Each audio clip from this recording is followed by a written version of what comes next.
Yang tegangannya itu kabel tembaganya segini, Pak. Jadi kalau nah itu perlengkapannya harus seperti apa?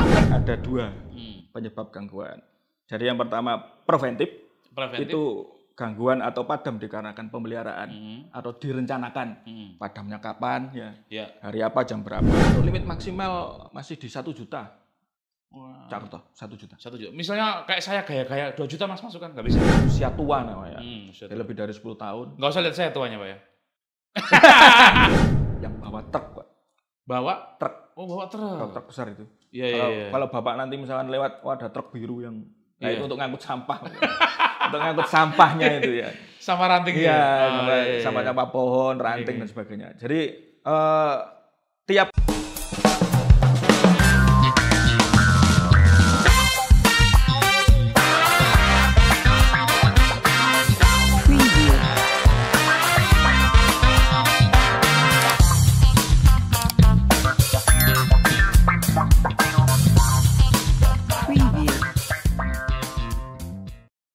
Assalamualaikum warahmatullahi wabarakatuh. Selamat pagi. Sesuai dengan janji kita kemarin ya teman-teman, untuk warga Mojokerto, saya Cak Kerto hari ini sendirian karena Cak Mojo kesetrum kayak ya.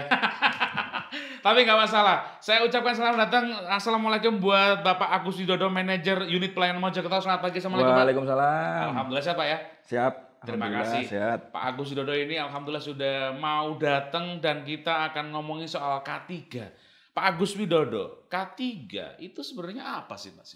Baik, kalau K3 itu adalah kesehatan dan keselamatan kerja. Jadi kalau di PLN itu memastikan bahwa petugas yang bekerja itu dalam kondisi sehat, aman, dan pulang dari bekerja dalam keadaan sehat juga gitu ya. Apa bedanya Pak Agus, K2 sama K3? Ini yang menjadi salah satu pertanyaan dalam pikiran saya nih Pak Agus. Siap. Kalau K2 itu di sisi organisasinya, jadi dalam arti memastikan bahwasanya organisasi penyedia tenaga listrik itu memastikan di sekitarnya itu bahwa lingkungan, kemudian petugasnya itu aman, memastikan bahwasanya penyaluran tenaga listriknya benar-benar aman, gitu. Jadi tidak mengakibatkan kecelakaan kerja dan sebagainya. Baik, kalau misalnya ini ada gangguan di salah satu titik begitu Pak Agus ya. Ini kan bisa diartikan bahwa apa yang menjadi perlengkapan dalam keselamatan ini harus dibawa. Nah, saya pengen tahu apa ya namanya ya kalau perlengkapan APD. Pak Agus, apa saja yang bisa dibawa atau sesuai dengan jenis pekerjaannya atau seperti apa? Betul. Izin menjelaskan ya. Jadi APD itu adalah alat pelindung diri. Jadi setiap petugas PLN itu diwajibkan memakai APD lengkap namanya. Dari mulai kepala, itu ada namanya helm keselamatan, helm safety. Kemudian turun lagi ada kacamata pelindung. Kemudian turun lagi ada rompi. Kemudian ada sabuk pengaman. Kemudian ke bawah ada sepatu safety. Sepatu safety 20 kV, ada yang 220 volt gitu ya. Kemudian pakai sarung tangan juga, Pak. Jadi tidak diperkenankan misalkan bekerja tanpa memakai sarung tangan. Tanpa sarung tangan nggak boleh? Nggak boleh. Harus pakai sarung tangan komplit. Itu sudah menjadi salah satu aturan ya, kewajiban ya. Namanya APD melekat, Pak. Jadi sehari-hari ya itu yang dipakai untuk teman-teman bekerja gitu ya. Pak Agus, kalau misalnya tegangannya biasa-biasa aja nggak masalah. Tapi kalau tegangan tinggi, Pak, yang seperti saya lihat di beberapa literasi di TikTok misalnya, yang tegangannya itu kabel tembaganya segini, Pak. Jadi kalau nah itu perlengkapannya harus seperti apa nih Pak? Iya, jadi gini, jadi tegangan namanya biasa nggak ada Pak tegangan biasa. Tegangan rendah. Tegangan rendah itu tegangan di 220 volt cuman. Ya, kayak ini, kayak nyalakan TV, ya, ini pakai tegangan 220 volt. Kalau tegangan menengah, itu Bapak misalkan jalan ada kabel 3 di pinggir jalan. Jumlahnya 3, itu tegangan kerjanya 20.000 volt. Wah, atau 20 kV. Itu kesentuh pindah alam Pak ya? Pindah alam, tapi jangan sampai lah. Jangan sampai. Oke. Nah ini kalau kita ngomong soal keselamatan kelistrikan, Pak saya pengen tahu. Ini kan beberapa hari ini viral di Mojokerto. Bukan karena apa-apa, tapi ini karena ya kita sedih lah Pak, ada bencana. Lebih tepatnya di saudara-saudara kita di Tempuran Pak ya. Nah itu biasanya kalau misalnya terindikasi banjir misalnya Pak Agus Widodo, apakah ada sinyal atau harus ada peringatan dulu atau ada laporan dulu dari masyarakat atau pelanggan? Jadi gini, jadi misalkan sekarang kan memang musim penghujan ya, dan banyak lokasi yang terjangkau banjir ya. Jadi untuk saran PLN, misalkan itu rumahnya sudah tergenang banjir, maka mohon untuk dimatikan MCB. MCB itu apa, kayak cetekan yang di bawah meter itu. Itu langsung dimatikan aja. Ini pasca bayar atau prabayar juga pasti ada ya? Semua ada. Jadi dimatikan, sehingga apa? Sehingga takutnya apa? Jadi peralatan elektronik, kemudian kadang kan ada stop kontak yang di bawah itu. Tergenang banjir kan nanti akan menimbulkan arus hubung singkat atau konslet lah istilah Jawa ya. Jadi itu ya, jadi mohon nanti misalkan rumah-rumah warga yang tergenang langsung dimatikan aja untuk MCB-nya atau saklarnya itu yang di meter. Kalau memang kesulitan, PLN bisa, warga bisa langsung telepon ke call center 123 atau melalui aplikasi PLN Mobile. Nah, itu biar nggak ada dusta di antara kita. Pak Agus, saya pengen Anda juga menjelaskan. Call center 123 ini berbayar atau bebas pulsa? Berbayar. Nah, ini ya. Tapi langsung ditangani ya Pak ya? Langsung ditangani ya. Oke. Tapi gini Pak, namanya air itu nggak ada woro-woronya. Tiba-tiba mau datang gitu aja. Nah kalau sudah gini Pak, terindikasinya bagaimana PLN tahu bahwa ini harus dipadamkan nih karena nanti kasihan saudara-saudara kita bisa kesetrum. Gimana? Biasanya dapat laporan Pak. Kita kan punya ikut di grup BPBD kalau nggak salah. Jadi gitu selalu info real time dia. Dengan listrik terkait ya? Betul. Jadi kita instansi sudah punya satu nangan di satu grup. Jadi bahwasanya misalkan ini sangat membahayakan, langsung instruksi ke PLN. Kita bisa mematikan. Ya, langsung petugas ke sana, kirim petugas untuk dimatikan supaya listriknya padam dan aman. Ya. Saya pengen tahu, ini sudah hari ketiga dari teman-teman atau saudara-saudara kita di Temburan. Bagaimana listrik yang di sana sudah nyala? Alhamdulillah 1 hari 2 hari kemarin sudah dinyalakan dan sudah normal. Artinya sudah aman ya Pak? Aman. Sebelum menyalakan, kita minta persetujuan dari contoh Nun Sewu, misalkan Pak Lurahnya memastikan bahwasanya warga di sekitar situ apabila listriknya dinyalakan, posisi sudah aman. Jadi minta surat pernyataan kemarin sudah ditandatangani dan minta nyala, akhirnya kita nyalakan. Itu yang menjadi dasarnya supaya bisa nyala begitu ya. Pak, ini saya mau tanya. Ini kebetulan kemarin ada titipan pertanyaan kepada Pak Agus Widodo ya, selaku manajer untuk area Mojokerto Raya. Biasanya kalau pemeliharaan itu memang ada informasi dari PLN bahwa tanggal sekian, jam sekian sampai dengan selesai akan ada pemadaman. Nah begitu. Pak, tapi kadang-kadang itu moro-moro nyala, mati, nyala lagi, mati lagi itu lama. Nah, ini indikasinya apa ya? Sampai apal orang-orang gitu, sampai apal ya? Apal Pak Agus. Gimana Pak Agus? Baik. Sebelumnya saya tegaskan ya, kalau saya terangkan ya, bahwasanya gini. Jadi di PLN itu ada 2 penyebab gangguan. Jadi yang pertama preventif. Itu gangguan atau padam dikarenakan pemeliharaan atau direncanakan padamnya kapan ya, hari apa, jam berapa. Kalau untuk korektif ini gangguan atau pemadaman yang dikarenakan ada gangguan dari eksternal. Yang mendadak sifatnya. Nah, mengapa kadang kan orang kok suwe gak murup-murup. Kita punya SOP.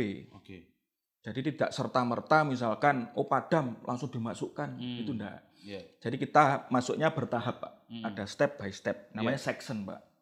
Jadi misalkan rumah Bapak di section 7 misalkan, kita baru masuk section 1 atau 2, otomatis yang 3, 4, 5 kan masih padam. Nah, ini petugas lokalisir dulu Pak. Lokalisir dulu, memastikan kondisi jaringan itu aman, baru tegangan boleh masuk. Makanya kalau yang misalkan di section ujung, kok suwe, kok lama, itu pasti soalnya menunggu teman-teman lokalisir gangguan sebelum penormalan tegangan gitu Pak. Ini ada pertanyaan sebelum saya ke pertanyaan yang lain ya. Saya pengen menyapa untuk yang punya nama Risa. Apakah tiang listrik yang mengganggu rumah, entah itu di dalam rumah atau di depan rumah, apakah bisa dipindah tiang listriknya? Dan apakah biayanya ditujukan semuanya kepada pemilik rumah atau dari PLN? Terima kasih. Baik. Pak Ferry, Cak Kerto ya.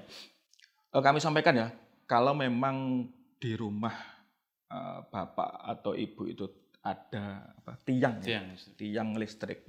Itu bisa diajukan pemindahan dengan cara berkirim surat permohonan pemindahan tiang dan sebagainya dikirim ke kantor PLN. Kalau sini misalkan ikut wilayah ULP Mojokerto Kota, nanti sampaikan ke ULP Mojokerto Kota. Misal di wilayah Mojosari, ULP Mojosari ya bisa dikirimkan surat tersebut.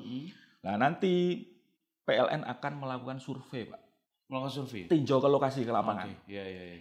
Kondisinya kayak apa? Ini permintaan warga digeser kemana? Ke kanan, ke kiri atau gimana ya? Habis itu sudah selesai titiknya yang dipindah kemana, nanti PLN akan membikinkan RAB namanya, Pak. RAB. Dan itu berserta gambarnya, Pak, pindah kemana. Itu nanti akan dikirimkan ke UP3 Mojokerto, Pak. Iya. Nah, di situ nanti muncul biaya. Dan biaya itu dibayarkan oleh pemohon, Pak. Karena untuk jasa pemindahan. Relokasi lah istilahnya. Nah, ini Pak Agus, supaya ini menjadi terang benderang. Sebenarnya tupoksinya PLN itu apa? Karena gini Pak, mati lampu jalan raya PLN di sana. PLN piye? Wah, gitu ya. Kemudian beberapa hal juga saya tahu bahwa orang-orang di sana tuh istilahnya itu menggerutu, geremeng ya Pak. Wah, ini lampu depan ini mati iki. Oh, PLN ini. Nah, sebenarnya tupoksinya PLN itu seperti apa, Pak? Baik. Kita lihat lampu depan itu lampu yang PJU. PJU. Kalau PJU itu ranahnya Disub. Disub. Jadi nanti misalkan pelanggan, listrik di jalan kok mati lah, itu laporan ke pihak Disub. Bukan PLN ya Pak ya? Bukan.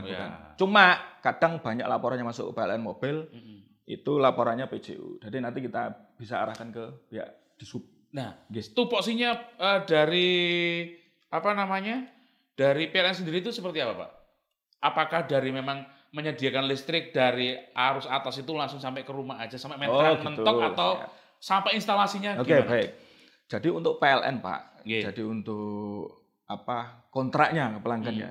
Jadi mulai dari tarian kabel dari tiang masuk ke rumah, atap, ke bawah sampai ke meteran. Sampai ke meteran. Itu. Jadi kewenangan PLN ada itu. Cukup situ aja. Sampai MCB itu ya. Jadi keluarnya MCB udah ranahnya pelanggan.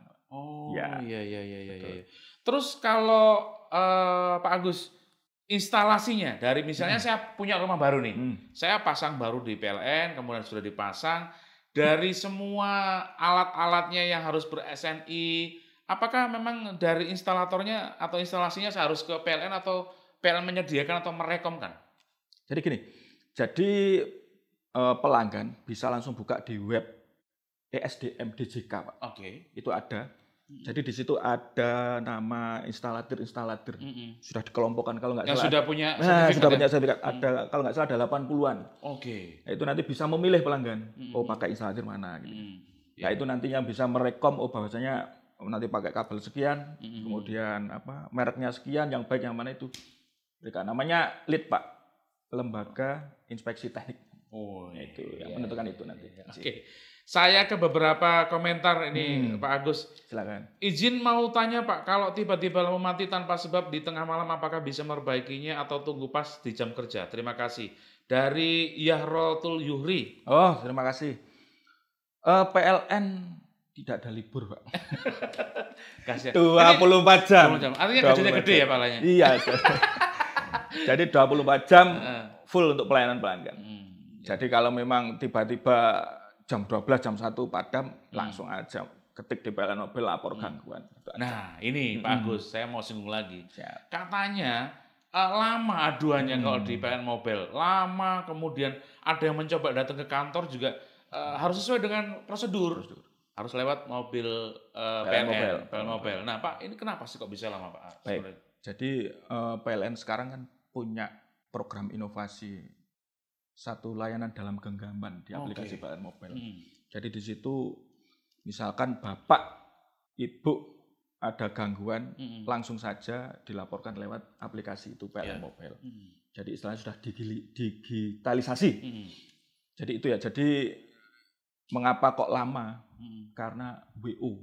Apa itu? Laporan gangguan itu banyak yang masuk ke situ. Dan petugas, misalkan nih, saya petugas mendapatkan WO gangguan 3 misalkan. Titik 3 tadi. Tab-nya 3. 3 itu harus diselesaikan. Baru 3 yang berikutnya nyusul gitu ya. Jadi nggak bisa langsung 100 masuk, nggak bisa. Jadi harus bertahap. Makanya kenapa lama? Ya itu penyebabnya. Tapi saya keren loh lihatnya dari aplikasi PLN Mobile ini. Ya karena PLN Mobile ini bisa mendeteksi petugasnya datang sampai jam berapa.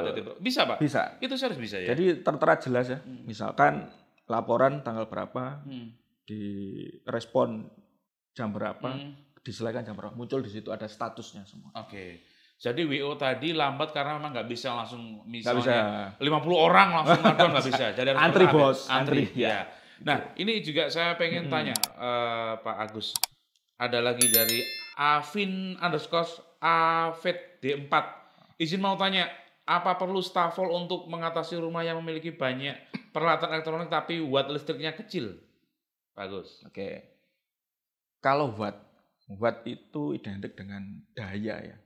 Kalau daya di rumah misalkan sudah 900 VA, otomatis ya dengan stafol ya nggak bisa. Stafol itu untuk menaikkan tegangan. Bukan menaikkan daya.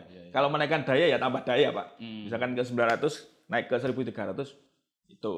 Kalau untuk stafol itu menaikkan tegangan Pak. Jadi misalkan dirasa tegangan di Bapak Ibu misalkan untuk setrika misalnya kok nggak panas-panas setrikanya ternyata dicek cuma 200 kasih stafol dinaikkan jadi 220 itu bisa Pak. Oke. Pak Agus dari kategorinya itu kan ada yang 450, ada yang 900, 1300 ya. Pak untuk pasang baru kategorinya yang sudah saya sebut tadi ini berlaku untuk semua kategori dari pelanggan atau memang pelanggan itu minta sendiri boleh? Misalnya nih saya punya rumah saya pengennya 450 aja deh Pak, gitu. Tapi sebenarnya harusnya dengan kebutuhan itu 900. Gimana nih Pak?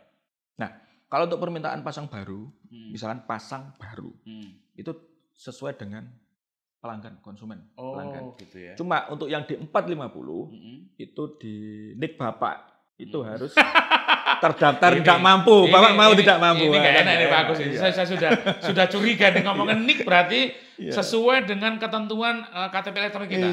Dan ini sudah terdata di Dinas Sosial ya Pak? Kalau misalnya kita mampu dengan mindset kere.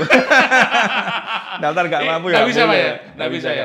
Artinya bunyinya nanti R1M ya Pak? Ini sudah. Jadi begini teman-teman. PLN ini hanya sekedar untuk memfasilitasi aja semua data dari teman-teman dinas sosial begitu ya.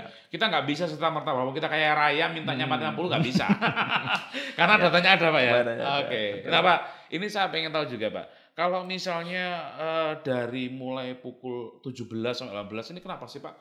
Kok arusnya kadang-kadang mendere nggak pas kalau pagi itu oke gitu Pak. Ini baik yang semua kategori 450, 900 dan sebagainya. Gimana? Kenapa alasannya Pak? Itu gini, jadi kita ada namanya waktu beban puncak. Jadi waktu beban puncak. Ini bukan karena 12-12 ya? bukan ya? Bukan. Ngomongin puncak gitu loh. Oke, monggo. Jadi ada namanya waktu beban puncak Pak. Jadi waktu beban puncak itu di jam 5 sore sampai jam 10 malam. Oke. Jadi namanya beban puncak itu apa? Ya orang pakai semua Pak. Masak, ucapkan apa? Lampu. Sama kerja semua kan. Nah otomatis misalkan di daerah yang padat, yang padat. Contoh trafo ini pelanggannya banyak dan padat. Otomatis kan arus yang dipakai kan semakin kecil semakin berkurang sehingga menyebabkan tegangannya juga drop. Gitu, Pak.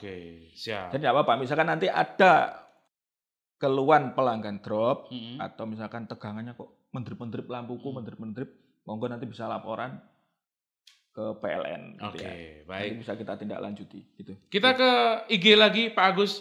Ada Mas Omen, Cak Mojo tanya, untuk rumah yang menggunakan token listrik, apakah ada batas limit pembeliannya? Monggo Pak. Baik, untuk limit maksimal masih di 1 juta. Contoh 1 juta. 1 juta. Misalnya kayak saya gaya-gaya 2 juta Mas masukkan nggak bisa ya? Oh nggak bisa. 1 juta 1 juta. Bertahap 1 juta. 1 juta ya, 1 juta. Mentok 1 juta ya. Baik. 1 juta. Pak, ini kalau ada pasang baru lebih kepada smart misalnya ke PLN yang lebih smart yang prabayar itu atau pasang? Kalau ada pasang baru atau tergantung permintaan kebutuhan prabayar lah. Prabayar ya. Prabayar itu gimana? Kalau dengan prabayar listrik itu pintar ya. Lebih apa namanya? Kita bisa kontrol, Pak. Bisa kontrol. Terus kemudian misalkan rumahnya kosong, nggak ditempati. Ya itu kan bayarnya ya cuma contoh tak isi pulsa 10.000, tak tinggal luar kota. Iya. Ya 10.000, tetap 10.000 gitu. Nggak ada biaya apa emin atau abonemen namanya. Dan kalaupun ada misalnya kejanggalan listrik dia bunyi. Betul. Iya, karena smart banget ya. Ada alarmnya. Oke. Nah, kalau yang pasca bayar Pak, itu ada estimasi perawatan atau penggantian dari meteran nggak? Atau 10 tahun sekali peremajaan, dan itu datanya dari mana? Jadi kita punya database-nya ya di PLN ya.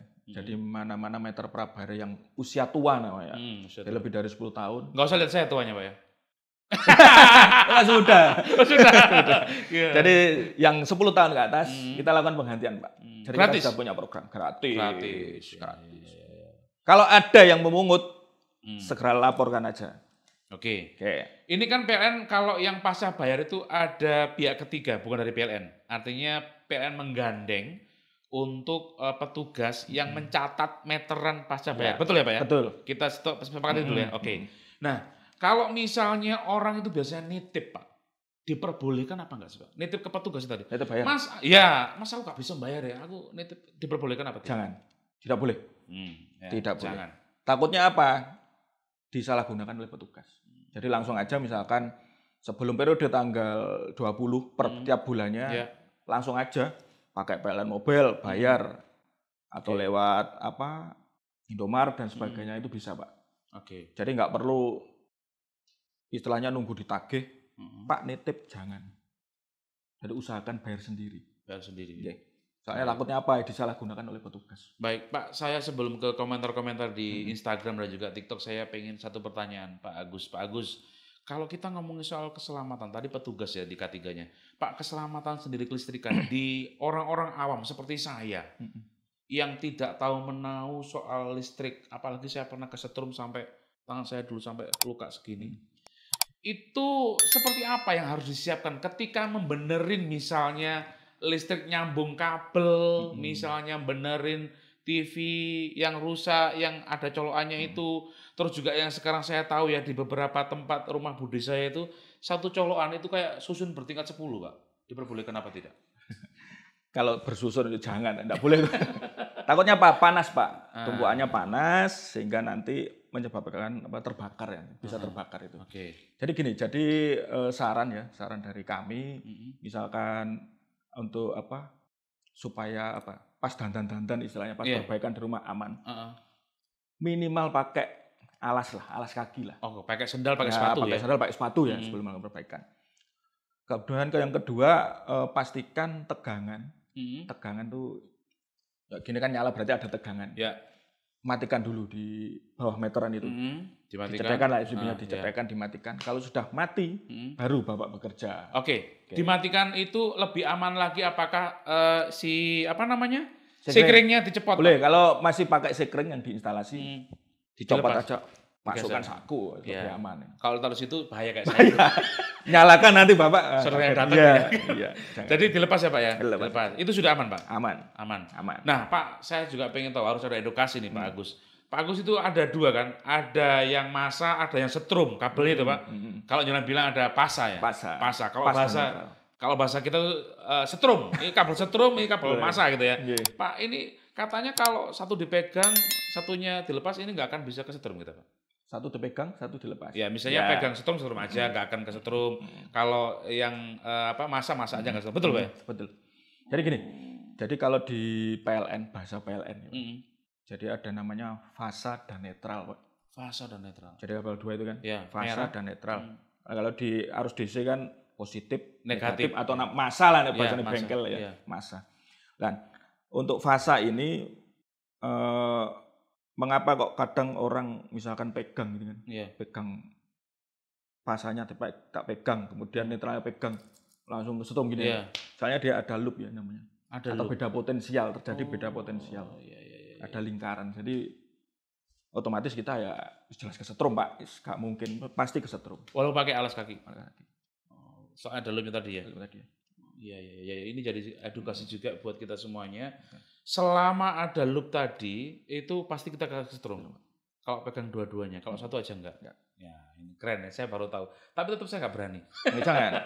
Kalau satu, misalnya pegang satu Pak, kalau kita nggak ada alas kaki yang benar-benar dipastikan itu tidak tembus tegangan, jangan dipegang Pak. Ya benar Bapak tadi nggak berani, jangan.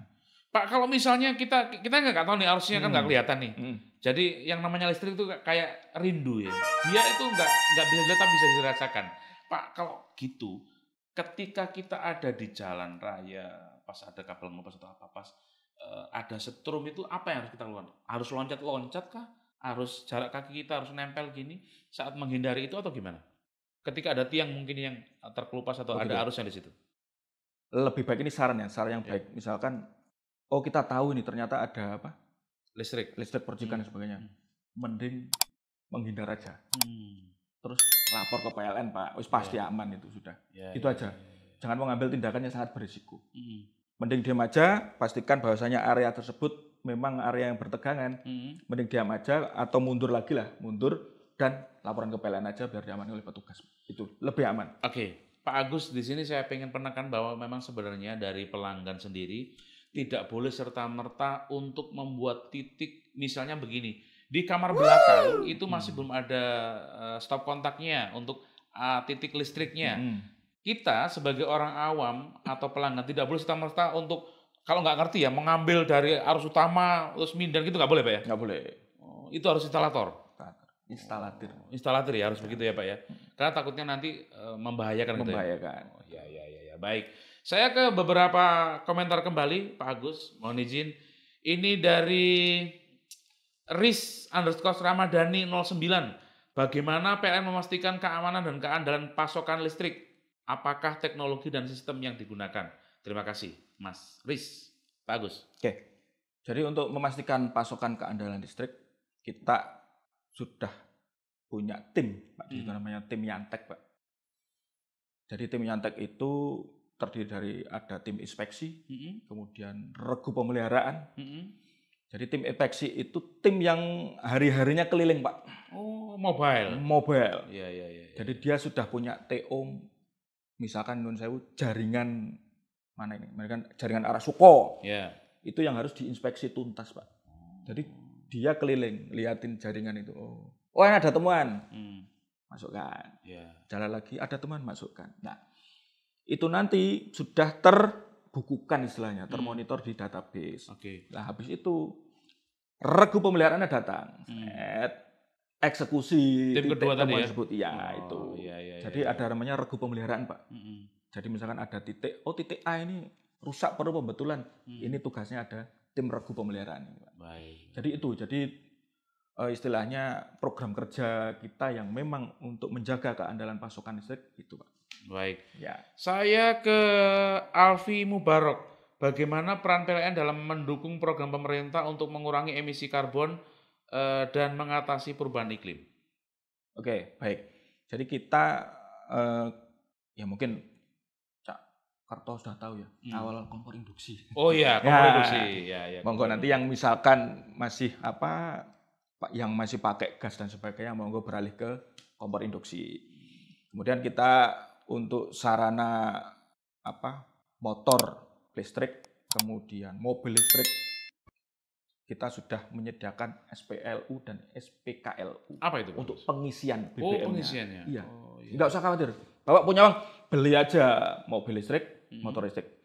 Di Mojokerto sudah ada, di UP3 Mojokerto. Di UP3 Mojokerto sudah ada untuk stasiun pengisiannya SPKLU. Oh, ya gratis. Bayar. Tapi sangat hemat. Sangat hemat ya. Sangat hemat. Iya. Ini ada Yoga Crow. Izin tanya, bagaimana PLN dapat meningkatkan kepuasan pelanggan dan mengatasi keluhan pelanggan secara efektif? Monggo, silakan Bagus. Sama ya, jadi untuk percepatan, kembali lagi ke aplikasi PLN Mobile, Pak. Jadi monggo Bapak Ibu bisa download PLN Mobile.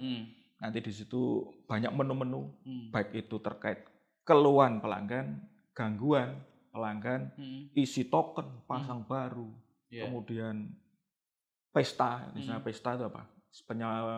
Penerangan sementara, misalkan Bapak gawe dan sebagainya, itu bisa. Jadi tercover semua di PLN Mobile.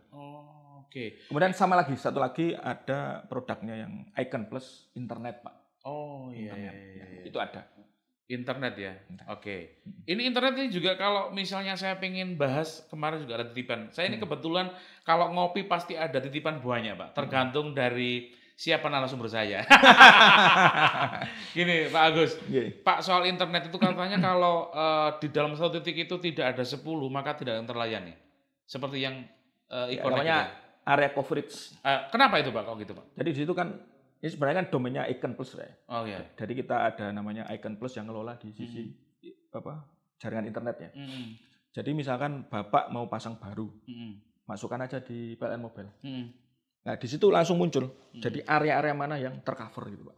Iya. Misalkan nggak tercover ya nanti ada notifikasi ke Icon Plus, nanti akan ditindaklanjuti apakah dengan perluasan jaringan mereka dan sebagainya itu Pak. Jadi lewat aplikasi PLN Mobile sudah detail sekali di situ. Baik, ya. Dan sekarang ada pertanyaan lagi, Pak. PLN mau tanya, sekarang ini kan mulai tren terkait listrik dengan energi terbarukan seperti panel surya. Bagaimana tanggapan dari PLN terkait hal itu? Apakah ada program atau insentif yang ditawarkan oleh PLN? Monggo, Pak Gus. Baik, memang eranya kan energi terbarukan yang saat ini, Pak. Ya. Jadi di PLN sendiri di sisi pembangkitan juga sudah membangun PLTS juga, yang kapasitasnya megawatt ya. Kalau di sisi konsumen pelanggan, monggo nanti bisa mendaftar terkait untuk misalkan saya pengen nih pasang PLTS sendiri di rumah bisa Pak. Jadi di PLN Mobile kembali lagi bisa langsung masuk di situ Pak. Okay. Oh iya. Oke. Ini saya pengen tanya ya. Maksud saya begini, dari K3 atau keselamatan kelistrikan itu terdiri dari apa aja nih, Pak Agus Widodo? Keselamatan untuk para petugas yang meliputi dari semua jiwanya atau perlengkapannya aja atau gimana? Jadi gini ya, jadi di sisi K3, jadi keselamatan tenaga listrikan. Jadi mulai pertama Pak, jadi kita punya SOP Pak. Contoh pada saat pekerjaan, kita harus membuat namanya JSA IBPR Pak. Jadi form yang harus diisi sebelum pelaksanaan pekerjaan. Contoh, tim kita akan bekerja di titik A misalkan untuk pemasangan trafo. Di situ ada WP namanya, working permit namanya, izin bekerja. Di situ ada form checklist yang harus diisi. Jadi petugas berapa misalkan 10, terus kemudian APD-nya apa aja. Sabuk dan sebagainya, itu ada checklistnya Pak. Kemudian kondisi personel sehat enggak ada. Nah habis itu dikirim Pak, kemudian ada yang meng-ACC Pak, namanya kayak Mas Anton itu ya. Oh iya. Dia ngasih dia. Oh ini udah masuk, baru diperkenalkan untuk bekerja Pak. Jadi tidak boleh serta-merta langsung berangkat kerja, enggak boleh. Harus ada step by step tadi. Step by step, jadi harus lewati itu. Iya. Itu Pak. Sorry, ini kalau misalnya saya sebut aja ya, Pak Anton ini sebagai pengawas begitu ya. Artinya kalau ada stafnya ketika benerin yang tegangan tinggi yang 2000 ke atas itu, Pak Anton harus standby di lokasi. Ya, jadi bisa Pak Anton sebagai pengawas ya, pengawas K3 ya. Jadi misalkan contoh ada petugas yang bekerja di lapangan, dan Pak Anton pada saat itu mengawasi, dan itu ditemukan misalkan petugas tersebut tidak memakai pakai helm lah istilahnya. Salah satu ditegur, yang pakai, diingatkan, gitu Pak. Jadi langsung. Jadi jangan sampai bekerja tidak sesuai dengan SOP dan tidak memakai alat pelindung diri Pak. Haram Pak, haram. Ini saya baru tahu loh ya, bahwa teman-teman ternyata di PLN itu ternyata setelah dapat gaji itu juga harus memikirkan dia kira-kira nanti pindah alam apa tidak, karena ini benar bahaya loh Pak ya. Bahaya. Tegangan tinggi, kemudian juga katanya kemarin saya sempat ngobrol dengan Pak Anton sebagai pengawas dari ini ya PLN ya, itu katanya kalau dia misalnya benerin satu titik, kalau dia geser sedikit aja nggak sesuai, itu pasti akan ada teguran dari bawah ya. Oh ya, gitu ya Pak ya. Betul. Jadi itu dulu kan Pak Anton itu kan di PDKB ya istilahnya, pekerjaan dalam keadaan bertegangan Pak. Jadi dia benar-benar ngontrol posisi rekan-rekannya, petugasnya yang di atas, jangan sampai salah posisi Pak. Kalau salah posisi pindah alam tadi loh Pak. Makanya benar-benar memastikan. Jadi jangan sampai ada terjadi salah operasi ya. Nah ini ada perbedaan nggak sih Pak Gus antara teknisi dan ahli K3 listrik? Ada perbedaannya? Seperti apa? Teknisi kan pelaksana. Sudah melaksanakan. Kalau ahli K3 kan dia benar-benar mengetahui K3. Jadi tindak kamu apa sih? Sebelum melaksanakan pekerjaan apa yang harus amankan, lihat lingkungan sekitarnya dan sebagainya. Baik, itu tugasnya itu. Ini soal keselamatan kelistrikan kembali. Saya coba pengen tanya ke Pak Agus, dan ini kadang-kadang mohon maaf banget ada beberapa pelanggan yang merasa enggan ketika ada tim rabas. Ada tim rabas ini yang biasanya motongin ranting-ranting pohon-pohon yang melewati jaringan atau dekat dengan jaringan. Pak Agus, saya pengen tanya, teman-teman tim rabas ini sebenarnya ada berapa tim dalam sehari yang berangkat? Itu dulu. Untuk di wilayah Mojokerto, Pak, khususnya Mojokerto Kota, itu ada 1 tim yang bawa truk, Pak. Bawa truk? Oh, bawa truk. Bawa truk besar itu. Iya. Kalau Bapak nanti misalkan lewat, ada truk biru yang itu untuk ngangkut sampah. Untuk ngangkut sampahnya itu ya. Sama ranting sama pohon, ranting dan sebagainya. Jadi tiap hari, setiap hari ada mobile untuk melakukan perabasan. Iya. Roda 2 atau roda 4 sama aja ya? Ya, yang khususnya yang motong-motong roda 4, Pak. Jadi sampahnya nanti dibuang di truknya itu ya.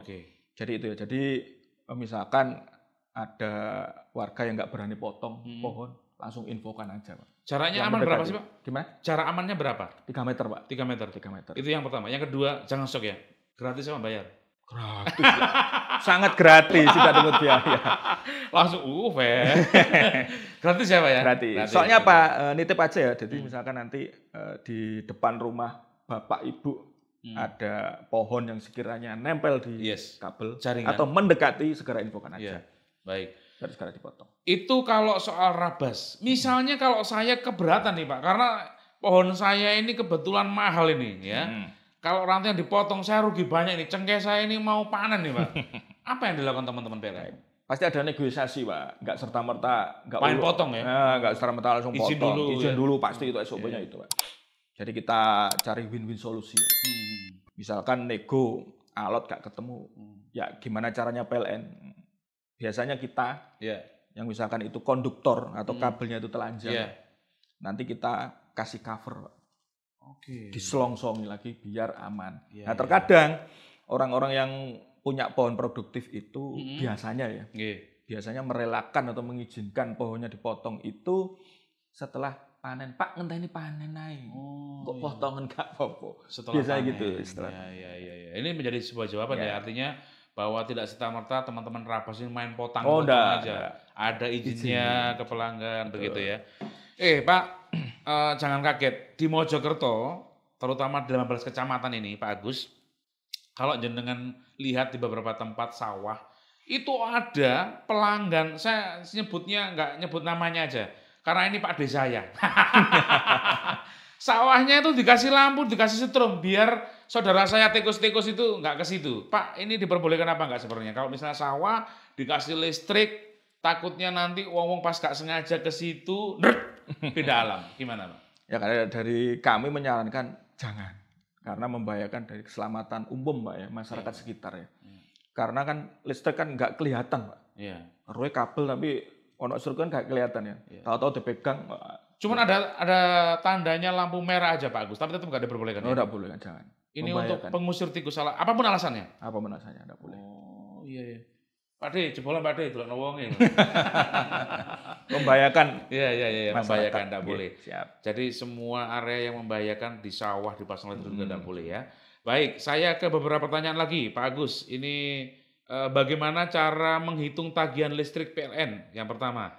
Kemudian dari Mbak Ina, apa saja syarat pengajuan sambungan listrik baru? Monggo. Baik, untuk menghitung. Untuk menghitung. Jadi di situ kan ada misalkan ini pakai apa? Meter yang sekarang per kWh berapa sih Pak kalau boleh tahu? Apanya? Per kWh sekarang berapa? Kan beda-beda, Pak. Beda-beda. Jadi 900 R1M. 901M kalau nggak salah di 1100 kalau nggak salah. 1100. Ya, per kWh ya. Ya, betul. Ya.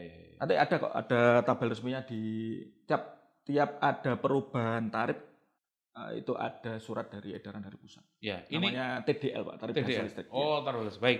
Ini token atau yang pasca sama, Pak? Sama aja. Per kWh ya hitungnya. Oke, jadi sudah jelas yang hitungnya. Yang kedua, syarat untuk pengajuan pemasangan baru. Sangat gampang, KTP. Kada calo. KTP sama nik tangan. Jangan ya. Langsung PLN Mobile nggak usum calo, los. Pak, ini ada timur ya. Kita orang Indonesia bagian timur, orang Jawa. Kadang-kadang kita ngasih tips. Sebenarnya diperbolehkan apa enggak sih? Enggak boleh. Oh, no swap, PLN no swap. Ya. Jangan. Kalau sekedar makanan boleh ya, Pak ya? Minum gitu. Pak, jangan. Jangan. Kalau sudah dibayar tadi ya? Sudah dibayar. Profesional. Ya. Baik. Apa perbedaan antara tegangan rendah TR dan tegangan tinggi dari Mas Yoga? Yang kedua, bagaimana cara mengukur daya listrik yang dipakai? Monggo Pak. Tadi sudah kami jelaskan ya. Jadi kalau untuk TR tegangan rendah itu di 220 volt atau 380 volt. Kemudian untuk itu sebenarnya tegangan menengah Pak, bukan tegangan tinggi. Menengah. Kalau tegangan menengah itu di 20.000 volt atau 20 kV. Kalau tegangan tinggi atau ekstra tinggi itu di 500 Pak. 500 kV. Ya, pakai menara. Ya, pakai menara. Pakai tower. Iya. Nah, kalau tower itu jaraknya aman berapa Pak? 5 dari meter, berapa? 5 atau 6 meter lah. 5 atau 6 meter. Pak, gini, sebenarnya saya mau tanya. Sebenarnya tiang sama rumah itu duluan mana? Jelas tiangnya lah. Nggak mungkin lah masa ada rumah terus diincepnya di depan ya nggak mungkin. Iya. Kalau sudah terlanjur nih Pak, karena saya sudah punya sawah, saya bikin rumah deket tower, jaraknya ternyata mepet. Sebenarnya apa sih Pak yang membahayakan buat saya pemilik rumah? Radiasi Pak. Radiasinya. Kan pasti ada namanya apa? Kapasitansi ya. Dari konduktor sampai ke rumah itu ada. Contoh saya misalkan dekat ya dengan tanah. Bapak pakai tespen tuh nyala. Oh nyala Pak ya? Nyala. Kalau kena induksinya itu nyala. Itu yang membahayakan. Iya. Baik. Ya pindah aja Pak. Pindah. Iya. Rumahnya. Iya, lebih baik dipindah aja. Tapi memang dari teman-teman PLN ini memang sudah memberikan banyak fasilitas ya, begitu ya. Tentu saja ini juga menjadi hal yang mudah ketika Bapak Ibu sebagai pelanggan melakukan pergantian jenis. Itu sebenarnya kalau misalnya dari 450 ke 900 bayar apa gratis Pak? Tambah daya. Perubahan daya. Jadi kalau 400 ke 450 misalkan daya awal ke 900 kan ada biayanya Pak. Ada biayanya. Dan itu artinya begini Pak Agus ya, itu sudah tercover tanpa harus dikurang ditambah, itu sudah sesuai dengan SOP. By aplikasi Pak. By aplikasi. 450 ke 900 biaya sekian sudah. Oke. Tidak ada embel-embel lain, tidak ada. Pak, saya pernah dengar ada orang PLN yang bisa menghemat listrik walaupun kita 900 itu pakai AC2, kulkas, pompa air semuanya itu nggak akan jeglek. Ini bener apa enggak? Enggak. Jadi itu hanya jualan alat aja. Sama bayarnya sama itu hemat. Sama ya? Enggak ada hemat-hematnya. Itu berarti hoax ya? Hoax. Hoax. Ya. Ini ada lagi Pak, pencurian listrik. Biasanya orang-orang yang mencuri listrik dari utama untuk penerangan jalan ini diperbolehkan apa tidak? Dan kalau misalnya ketemu ada temuan karena tim Rabas atau tim dari PLN, apa tindakannya? Apakah sampai pidana? Langsung hukum 15 tahun atau gimana? Baik. Itu namanya P2TL, penertiban pemakaian tenaga listrik. Kita punya timnya, Pak. Jadi tiap hari mobile keliling berdasar dengan TO yang sudah ada. Misalkan menemukan nih, yang langsung gantol, bentel dari atas masukkan ke takbir masak dan sebagainya. Nah, nanti dia akan kena pelanggaran, Pak namanya, Pak. Dan dia harus membayar taksus, Pak namanya. Taga susulan. Taga susulan. Harus dibayar, Pak ya? Itu ada rumusnya kan? Ada rumusnya. Misalkan dari 900 taksusnya sekian, ya itu harus dibayar. Nah, kalau dibayar, sanksinya apa? Putus. Putus. Kalau putus berarti dia harus nggak bisa harus pasang baru ya? Nah, pasang baru. Tapi diselesaikan tagenya dulu pasang baru. Iya. Jadi jangan sampai lah. Ya ini kan kalau misalnya ada temuan gitu ya, Pak.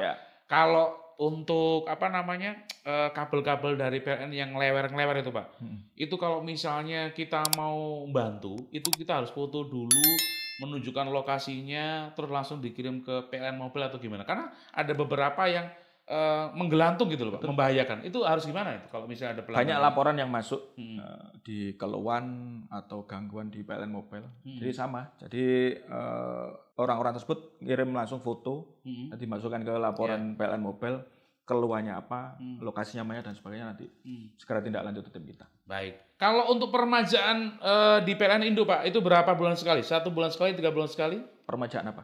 Untuk di PLN Indo yang di Punala, yang di Sekar Putih itu Pak? Oh, Gardu Indo. Gardu Indo. Gardu Indo.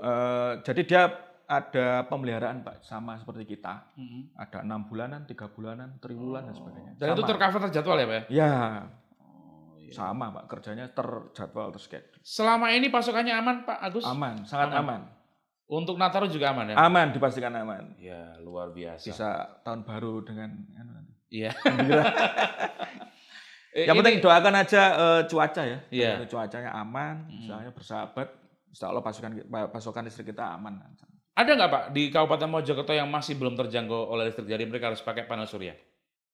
Sementara ini belum ada. Belum ada datanya ya? Ada. Oke, jadi masih aman saja ya? Aman. Ya. Apa bedanya Pak untuk listrik rumah sama usaha? Apakah ada bedanya? Di tarif Pak. Di tarifnya? Ya, berapa kalau rumah kan R1, R apa kan? Tarif R. Kalau Iya. misalkan Bapak punya usaha itu bisa di bisnis. Oh, bisnis. Tarifnya berapa sih Pak kalau bisnis? Ya terpaut 200-an lah, 200 rupiah lah per kW. Oh, sebenarnya murah ya sebenarnya? Bisnis lebih murah Pak, lebih murah. Oh, Pak. Karena untuk bisnis. Cuma harus pakai syarat Pak ya. Jadi Nggak harus pakai punya surat izin usaha, SIUP itu ya. Jadi itu. Iya. Dan harus disurvei Pak. Nggak Harus serta-merta. Contoh Bapak ngajukan Pak Cak Kerto ngajukan saya bisnis. Terus langsung di ACC enggak. Kita survei dulu Pak, memastikan bener dibuat usaha baru. Pak Agus, ketika kita terkena bencana alam, misalnya kena petir, MCB-nya pecah, terbakar dan sebagainya, pergantiannya baru dari PLN ini gratis harus berbayar untuk para sangat gratis. Oh, sangat gratis Pak, tidak dipungut biaya. Iya. Ini karena ada beberapa kasus juga ketika kena petir, kemudian MCB-nya terbakar, ini juga harus bilang ke PLN mau nggak mau begitu ya Pak? Iya, jadi laporan aja, laporan gangguan, nanti akan diganti Pak sama PLN. Nah, ini kalau yang pakai token ada beberapa hal yang saya cukup ketawa juga gitu. Katanya ada kode-kode ketika bunyi itu bisa jadi nggak bunyi, terus bisa menghemat dengan menekan bintang nomor berapa. Ini apa sebenarnya Pak kode-kode itu? Kalau menghemat itu enggak ada. Nggak ada ya? Nggak ada. Iya, jadi nggak ada. Ini ada. Hoax berarti. Hoax. Ada aja ya. Iya. Ya gini Pak, kalau susahnya jadi host itu pasti ada titipan aja gitu. Ya. Oke, ini apakah ada program subsidi lagi Pak untuk tahun ini dari yang 450 atau 900 ya. Atau kemarin sekarang beredar ya. Beredar kabar yang di Detikcom subsidi 50% kalau nggak salah ya. Periode Januari Februari ya. Cuma secara resmi dari kita, dari PLN, belum ada juklak resmi dari PLN pusat ya. Jadi kita belum bisa mengasih statement yang resmi ya. Jadi nunggu aja nanti. Nunggu kalau sudah ada statement resmi dari PLN pusat. Pak Agus, kalau yang token atau listrik pintar itu mungkin sudah kita nggak usah ngomong lagi ya, sudah oke. Tapi yang pasca bayar, itu memang kalau misalnya ada miss, apa yang dilakukan oleh subjek ketiga dari petugas, ini tidak sesuai dengan meteran yang kita punya, karena kita punya pola member misalnya, itu nggak sesuai. Ini bisa lapor nggak sih ke PLN? Bisa. Apa tindakannya nanti kalau misalnya nggak sesuai? Jadi kita jadi prosedurnya kita kan tiap bulan petugas ada yang baca kan. Contoh baca di rumah Cak Kerto misalkan, di tanggal 24 dibaca. Nah misalkan Bapak, loh kok gak bodoh, komplain aja. Kita punya historisnya Pak, historis pembacaan di aplikasi kita. Jadi bisa memastikan bener Jakarta komplainnya itu sekian misalkan. Kok gak bodoh lah, itu bisa cross check. Dan nitip ya, kita juga di PLN Mobile sudah ada fasilitas swacam Pak. Jadi pembacaan mandiri. Misalnya Jakarta nggak percaya karo petugas PLN. Baca sendiri, baca sendiri, foto ke PLN Mobile langsung. Ini lebih oke ya. Lebih oke. Nah, pertanyaanku ini jadi menggelitik ini, Pak Agus Widodo. Pak Agus, area coverage dari Mojokerto Raya cukup luas. APD-nya terbatas, SDM-nya terbatas. Bagaimana ini bisa mengatasi PLN dengan rating 5. Nah, gimana Pak, SDM-nya aja ini harus tiap hari keliling sana sini. Gimana nih Pak Agus? Yang pertama kan jelas komunikasi dengan pelanggan, Pak. Kepuasan pelanggan nomor 1. Jadi bagaimana kita mengantisipasi misalkan pada saat WO gangguannya padat, kita kan pasti callback, Pak. Callback. Misalkan laporan yang ke-10 kok belum ditangani, pasti ada callback dari petugas. Pak, Bu, ini masih ngerjakan di lokasi A. Nanti prediksi jam sekian akan ke lokasi Bapak, Ibu. Itu pasti ada. Sehingga istilahnya pelanggan tidak merasa laporan kok kadereken, suwe. Pasti ada callback, Pak. Iya, gitu. Ada callback ya. Keren ya kalau gitu ya. Oke, Pak Agus, saya pengen terakhir Pak Agus memberikan statement bahwa K3 ini penting untuk teman-teman petugas PLN dan apa yang harus dilakukan oleh pelanggan ketika dia harus mengotak-atik listrikan. Monggo Pak Agus. Baik, terima kasih Cak Kerto ya. Jadi kami dari PLN memohon ke Bapak Ibu warga masyarakat Kota Mojokerto dan sebagian wilayah Kabupaten Mojokerto. Jadi semisal nanti ada yang membahayakan untuk jaringan kita, khususnya jaringan listrik, baik itu pohon, kemudian adik-adik bermain layang-layang. Jadi mohon diingatkan, dihimbau, jadi jangan sampai istilahnya mengganggu jaringan kita ya. Istilahnya kalau pohon menempel, kalau layang-layang juga menyebabkan istilahnya kabelnya short circuit sehingga menyebabkan listrik semojokerto padam. Jadi misalkan ada temuan pohon, kemudian anak bermain layang-layang, mohon nanti diinfokan ke kita sehingga kita bisa merespon dan mengamankan lokasi tersebut. Dan kemudian kalau misalkan ada titik-titik banjir, rawan banjir, juga segera diinfokan, segera kita bisa ambil tindakan untuk mengamankan lingkungan sekitar. Jadi dalam arti K3 ini bukan serta-merta di sisi petugas PLN saja, melainkan juga di sisi umum. Jadi lingkungan sekitar, Pak. Jadi jangan sampai ada kejadian misalkan orang tersengat listrik karena pada saat memasang baliho dan sebagainya. Jadi intinya saling bekerja sama sehingga tidak ada kecelakaan umum, Pak. Gitu ya. Jadi mohon nanti bantuan kalau misalkan ada yang bangun, kemudian bekerja di bawah area jaringan listrik, mohon diinfokan, aman nggak Pak ini, laporkan aja ke kita. Nanti kita cek ke lokasi, sehingga pekerjaan bisa aman lancar gitu, Pak. Mau otak-atik listrik di rumah Anda atau di tempat yang ada listriknya, jangan coba-coba kalau bukan teman-teman PLN, gitu ya. Betul. Agus, terima kasih. Terima kasih, Kerto. Semoga ini mengedukasi buat kita semuanya. Akhirnya saya Cak Kerto, terima kasih untuk warga Mojokerto yang sudah lihat dari podcast kita hari ini bersama dengan teman-teman PLN. Akhirnya, wassalamualaikum dan sampai jumpa. Bye-bye.